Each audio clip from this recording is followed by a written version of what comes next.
الشبك صنع في مصر في 887 هجرية ووضع في 888. شو مكتوب هنا؟ أنشئ في عهد السلطان النصر أشرف قايتباي 888 1483 هجرية. نبي ندخل داخل الحجرة وشوف الواقع من الداخل. خلها تجي هنا، جيبها هنا من الأمام، خلها تجي هنا، جيبها هنا. شوف الحقيقة من داخل. يمكن أول مرة تشوفون الصور هذه داخل الحجرة النبوية من الداخل. بفتح الباب هذا يسمى باب السيدة فاطمة رضي الله عنها.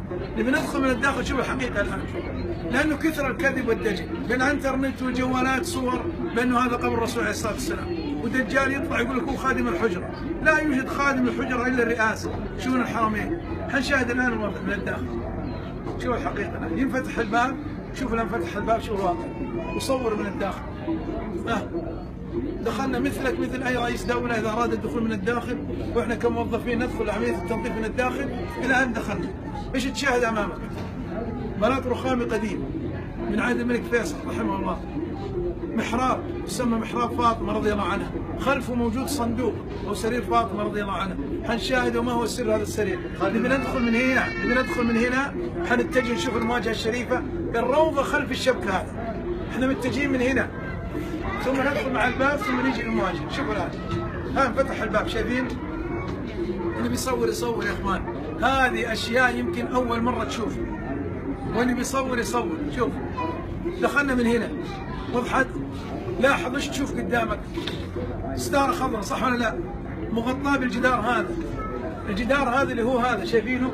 هذا جدار بناه عمر بن عبد العزيز رحمه الله، مغلق مصمت ليس له باب، ارتفاعه 6 أمتار ونصف من حجارة الحرة السوداء مربعة الشكل مشابه لحجارة الكعبة المشرفة. وضحت؟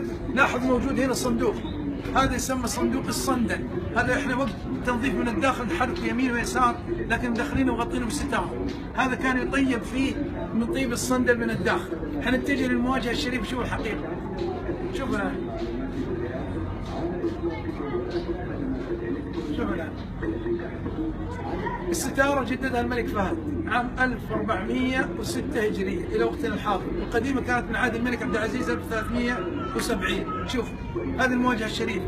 انت تسلم من الخارج وهم يسلمون من الداخل. وضحت؟ وش تشوف قدامك؟